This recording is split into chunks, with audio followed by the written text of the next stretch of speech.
되게 하여 주옵소서.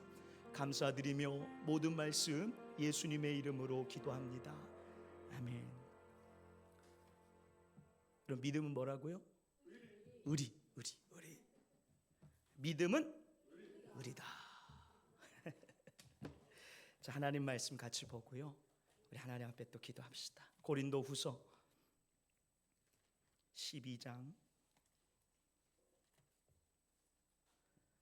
고린도후서 12장 7절로부터 10절까지의 말씀 찾으셨습니까? 네, 우리 같이 한 목소리로 읽어봅니다. 고린도후서 12장 7절에서 10절입니다. 시작. 여러 계시를 받은 것이 지극히 크므로 너무 자만하지 않게 하시려고 내 육체의 가시 곧 사탄의 사자를 주셨으니 이는 나를 쳐서 너무 자만하지 않게 하려 하심이라. 이것이 내게서 떠나가게 하기 위하여 내가 3번 주께 간구하였더니 나에게 이르시기를 내 은혜가 내게 족하도다. 이는 내 능력이 약한 데서 온전하여 짐이라 하신지라.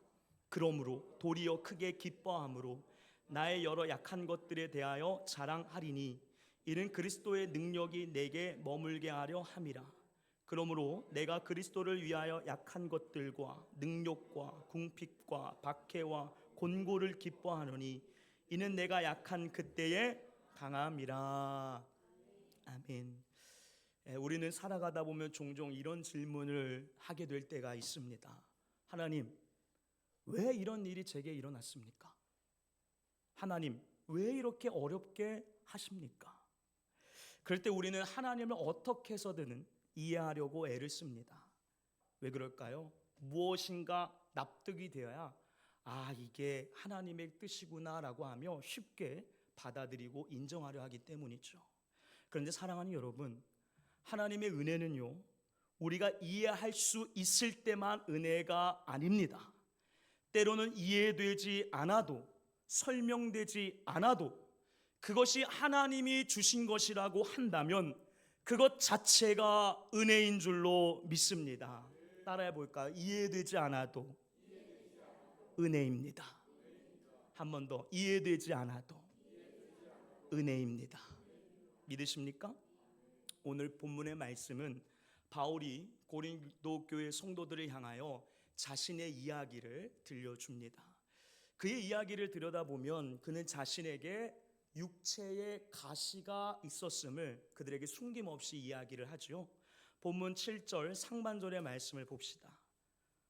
상반절의 말씀을 보면 여러 계시를 받은 것이 지극히 크므로 너무 자만하지 않게 하시려고 내 육체의 가시 곧 사탄의 사자를 주셨으니. 육체의 가시, 그게 정확히 뭔지는 모르겠습니다. 그런데 한 가지 분명한 것은 그는 그 가시로 인해 큰 고통과 아픔 그리고 괴로움을 안고 있었다라는 것이죠. 당사자에게는 숨기고 싶고 피하고 싶고 빨리 해결하고 싶은 것이었습니다. 바울이 얼마나 이를 놓고 괴로워했냐면요, 3번이나 간절히 하나님 앞에 기도했다라고 말을 하고 있어요. 여러분 8절의 말씀인데요, 8절을 좀 같이 읽어봅시다. 시작. 이것이 내게서 떠나가게 하기 위하여 내가 3번 주께 간구하였더니. 3번이나 간절히 간구했대요. 하나님, 내게서 이 가시를 좀 제거해 주시옵소서. 왜 그랬을까요? 너무나 불편했기 때문에. 너무 불편했기 때문에 이것이 떠나기를 바울은 바랬던 것이죠. 그렇기 때문에 간절하게 하나님 앞에 몇 번? 3번이나 기도했다라는 것입니다. 3번이나 기도했는데 그에게 들려진 하나님의 음성은 무엇이었느냐? 9절 상반절의 말씀을 보게 되니까 하나님의 음성은 이것이었습니다. 우리 9절 상반절의 말씀을 읽어보겠습니다. 시작. 나에게 이르시기를 내 은혜가 내게 족하도다. 하나님의 음성은, 그에게 들려진 하나님의 음성은 이것이었어요. 내 은혜가 내게 족하도다. 말이 좋아서 족하도다라는 것이지 사실은 그가 부르짖는 기도에 대한 뭐예요? 하나님의 거부였습니다. 거부. 바울의 입장에서 생각해 보면은 그것은 도무지 이해가 되지를 아니하는 하나님의 응답, 반응이었어요. 자신이 아무리 생각해보고 생각해봐도 하나님이 맡기신 사역과 일을 감당하기 위해서는 이 육체의 가시가 너무나 큰 걸림돌이었거든요. 그래서 하나님도 이 육체의 가시가 내게서 벗어난다면 내가 하나님의 일을 더 잘할 수 있으니 하나님께서도 이거를 없애주시겠지라는 그런 마음이 바울에게 있었던 것 같습니다. 그런데 중요한 것은 무엇이었습니까? 바울의 생각과 하나님의 생각, 바울의 마음과 하나님의 마음은 같았어요? 달랐어요? 달랐더라라는 것입니다. 하나님은 끝내 그 기도를 들어주지 않으세요. 그런데 놀라운 사실은요, 그런 거부 반응에 바울의 마음이 상하기도 할 만할 텐데 그러지를 않았다라는 것입니다. 이를 알 수 있으며 그가 그 다음으로 고백하는 그의 고백을 보게 되면 알 수가 있어요. 우리 9절 하반절의 말씀을 좀 볼까요?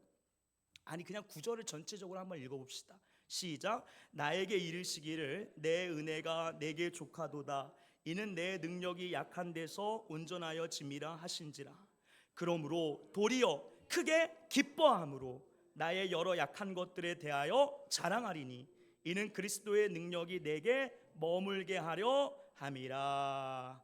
하나님이 거부했는데 바울이 어떻게 했대요?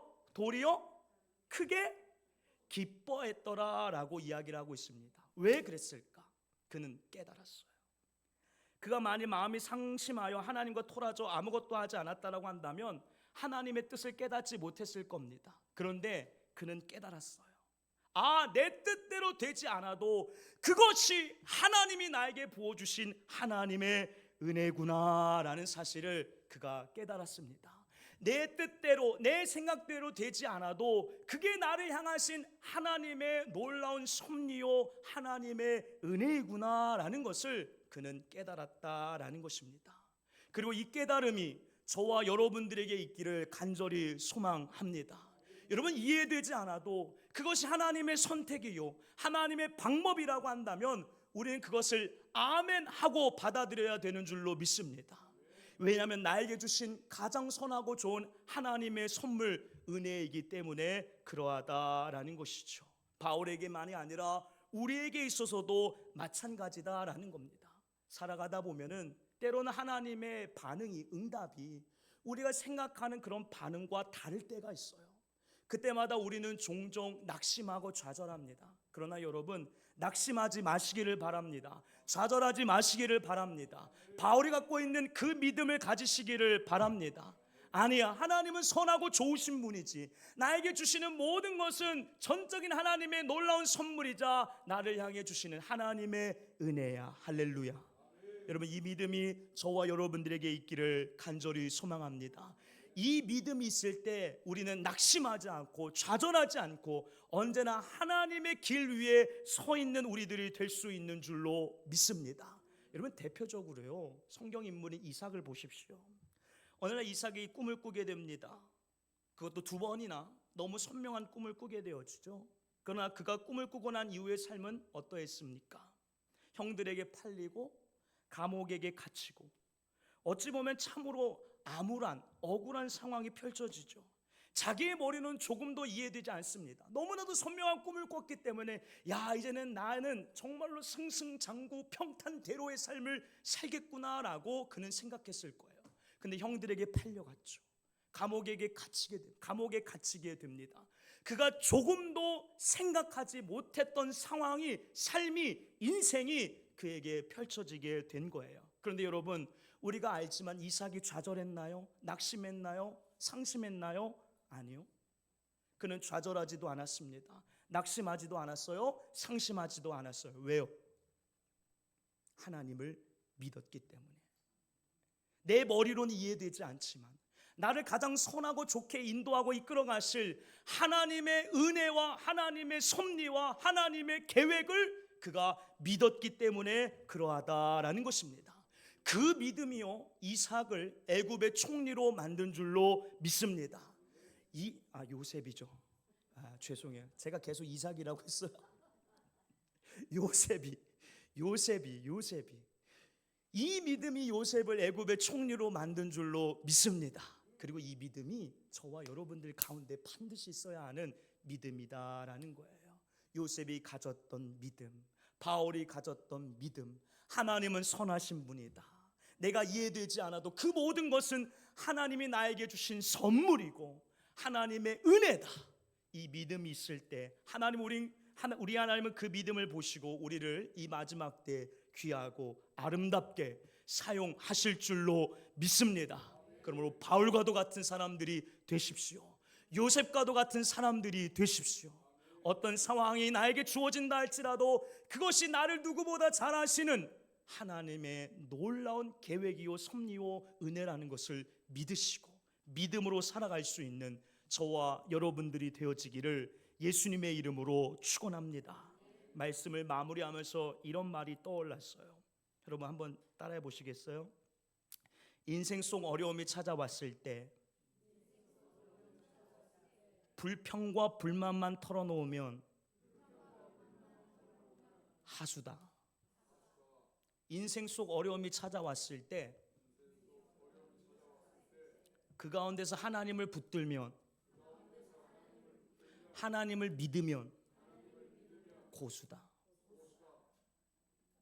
믿으십니까? 여러분 인생의 하수가 아니라 고수가 되십시오. 하나님은 그 고수를 이 마지막 때 귀하게 사용하실 줄로 믿습니다. 그 믿음을 취하고 힘있게 세상 속에 당당하게 살아갈 수 있는 하나님의 사람들이 되시기를 소망합니다. 이해되지 않아도 은혜다. 이 사실을 여러분 꼭 기억하시고 이번 한 주간 믿음으로 살 수 있는 저와 여러분들이 되기를 간절히 소망합니다. 다니엘 기도회의 이 강사님들을 보면은 참 인생의 굴곡들이 있었더라고요. 근데 그 굴곡이 다 뭐였습니까? 하나님이 인도해 가시는 과정이었어요. 하나님이 그 사람을 만들어 가시는 과정이었어요. 여러분 우리의 인생도 마찬가지인 줄로 믿습니다. 하나님 우리의 인생을 꽉 붙잡고 계세요.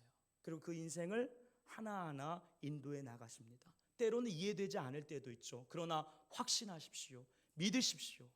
나를 누구보다 가장 잘 아시는 하나님의 섭리, 하나님의 손길, 하나님의 은혜라는 사실을 말입니다. 그 사실을 믿고 하루하루 믿음으로 살아갈 수 있는 우리들이 다 되어서 간증의 주인공들이 되길 소망합니다. 회산 우리 교회에 누가 될지 모르겠는데 다니엘 기도에 빨리 나갔으면 좋겠어요. 간증의 주인공들이 되시고 여러분들이 되셔서 거기서 제 이름 한 번만 얘기해 줘. 농담이고요. 그래요. 우리 모두가 그렇게 됩시다. 하나님의 은혜를 사모하며 하나님의 뜻을 구하며 그렇게 살아갈 때 하나님은 그 자를 가만히 내버려 두지 아니하시고 귀하게 사용하실 줄로 믿습니다. 우리 아까 불렀던 찬양 같이 고백하고요. 하나님 앞에 기도했으면 좋겠는데요. 세상 흔들리고 라는 이 찬양 같이 불렀으면 좋겠습니다. 여러분 믿음은요 의리예요. 아무리 내가 이해되지 않는다 할지라도 믿음으로 의리로 버티십시오. 결국에는 가장 좋은 것을 가장 분명한 것을 우리가 맛보게 될 줄로 믿습니다. 그러므로 의리, 믿음 붙들고 세상 가운데 싸워나고 승리할 수 있는 우리들이 되기를 소망합니다. 우리 같이 찬양 부르고 기도합시다. 세상은 들리고